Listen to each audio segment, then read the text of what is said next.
Good day, class. In this section, we are going to learn integral calculus. We are going to learn integral calculus.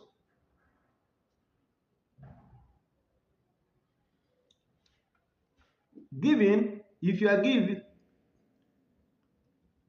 given that y is a function of x, that is, y is a function of x. Now, the derivative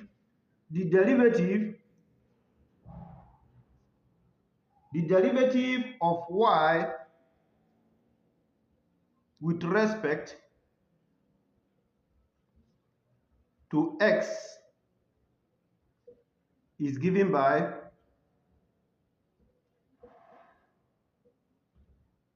dy dx, as we have learned in differential calculus.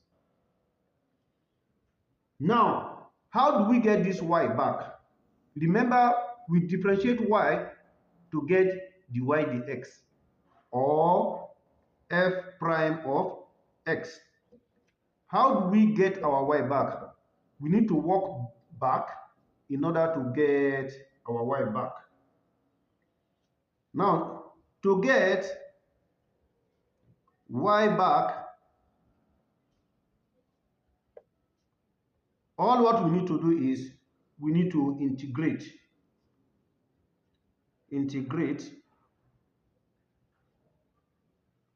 dy dx. It's just like differentiation is moving forward while integration is moving backward. In a layman's term, what differentiation means is to carry a large volume of object or a large mass of object and divide it into smaller pieces. That is differentiation. While integration is to sum up, to gather all those smaller pieces together to become that large mass of the body that you pieces. That is why integration is often referred to as anti-differentiation. Now, to get y back, we need to check the integral of dy dx. When you integrate this dy dx, it's going to give you y back, but here we are going to add c, where this c is a constant,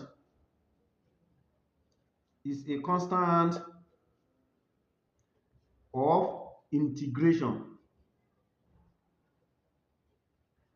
It's a constant of integration. Now, let us look at the basic concept of integration. Now, if you have dy dx is equal to x raised to power n, then we'll cross multiply, we'll have dy is equal to x raised to power n dx. Now, to get this y back, we need to integrate both sides. When we integrate this dy, we also integrate x raised to power n with respect to x. Now, when you integrate this one, it will give you y back. Now, when we integrate this one, the rule of integration is x raised to power n, we add 1 to the power, then we divide by the new power, which is n plus 1. Then we have to add our constant of integration. That is the general rule of integration. Now, let us take a look at some examples to illustrate this.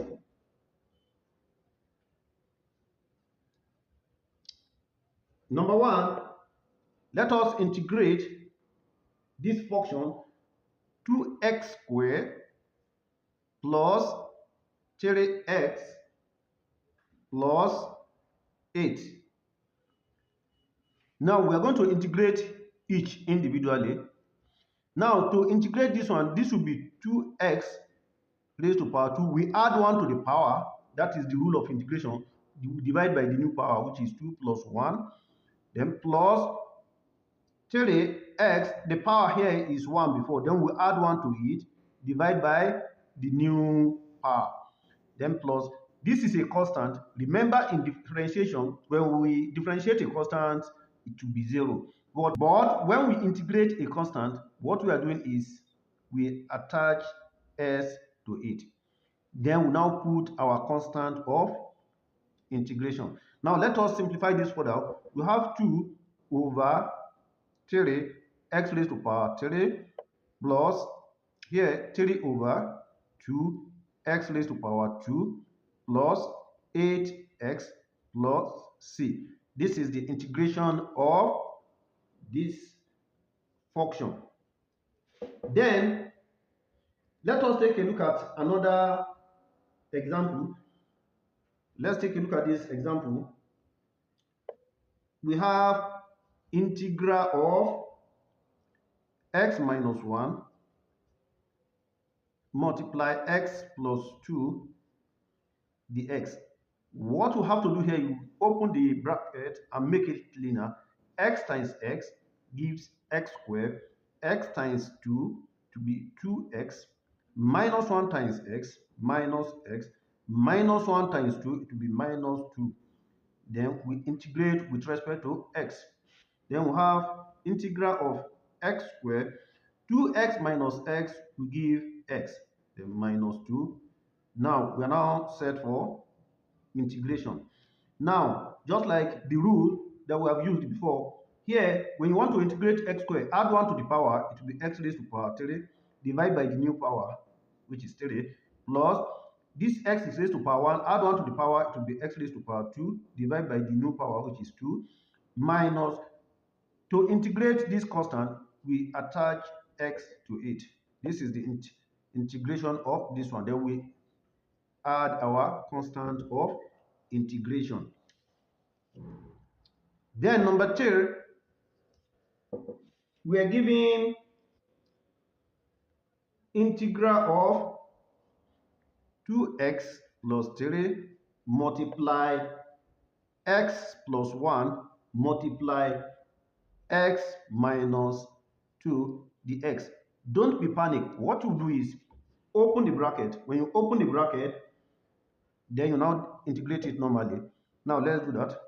Now let us first of all open the bracket for these two. We have 2x times x, it will be 2x squared, 2x times 1 plus 2x, 3 times x, 3x, 3 times 1 plus 3, then multiply x minus 2 dx. Then we have integral of 2x squared, 2x plus 3x, it gives 5x plus 3 multiply x minus 2 dx. Now what next? Let us open this bracket. Now x multiply 2x, it will give us 2x. X multiply 2x squared, it will give us 2x cubed. X multiply 5x, it will give us 5x squared. X multiply 3, it will be 3x. Minus 2 times 2x squared, it will be minus 4x squared. Minus 2 times 5x, it will be minus 10x. Minus 2 times 3, it will be minus 6 dx. Then when we simplify this one further, we have 2x cubed, 5x squared minus 4x squared will give us x squared. Then 3x minus 10x will give us 7x minus 6. Then from here, we integrate with respect to x. Now, when we integrate 2x cubed, it will be 2x. We add 1 to this power, it will be 4. Divide by the new power, we have it as 4 plus, when we integrate x squared, it will be x cubed, divided by the new power, which is 3, minus 7. When we integrate x, it will be x squared, divided by the new power, 2. When we integrate 6, it will give us 6x. Then we'll put our constant of integration. 2 here, 1, 2 here, 2. We have 1 over 2 x raised to power 4 plus 1 over 3 x raised to power 3 minus 7 over 2 x raised to power 2 minus 6x plus c, our constant of integration. Now let us take number 4 example. If we are given the integral of x raised to power 3 minus 3x squared plus 2x plus 5 all divided by x, when we integrate it with respect to x, we'll have it this way. Now, what we'll do is we divide each of these terms by x.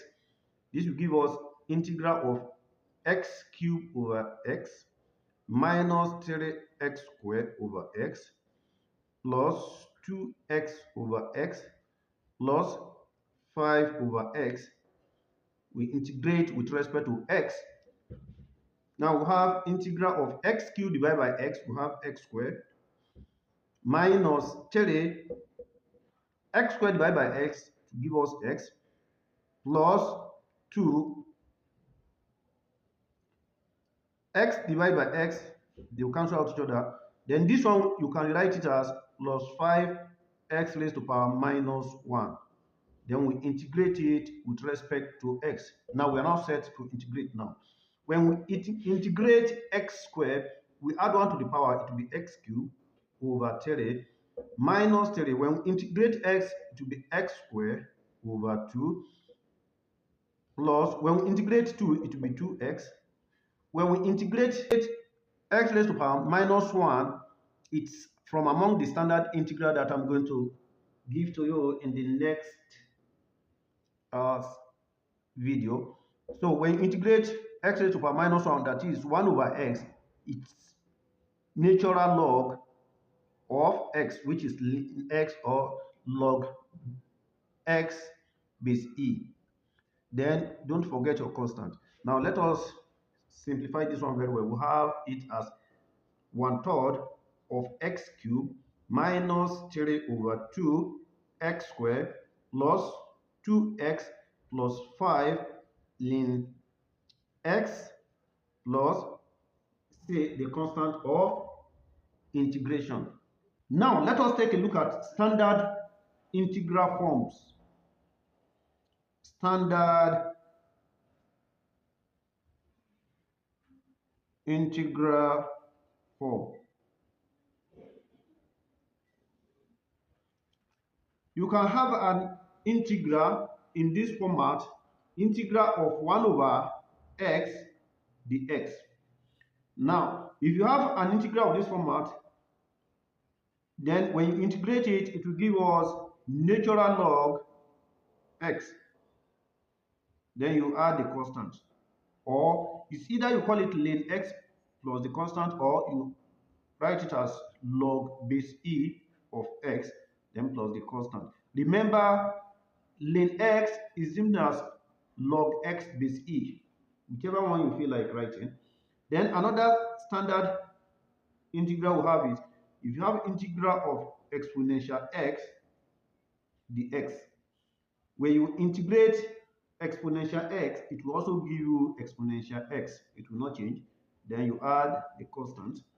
Then the third one is that if you are given the integral of sine x dx, when you integrate it, it will give you minus cos x, then plus the constant of integration.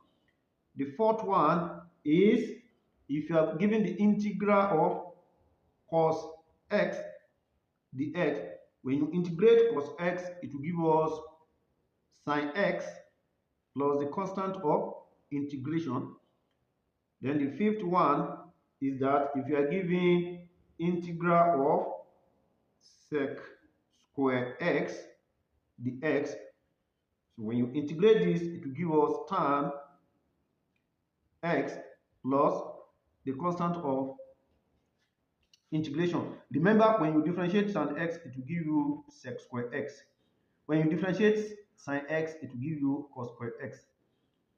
Sorry, when you differentiate sin x, it will give you cos x. When you differentiate cos x, it will give you minus sin x. But if you differentiate minus cos x, it will give you sin x.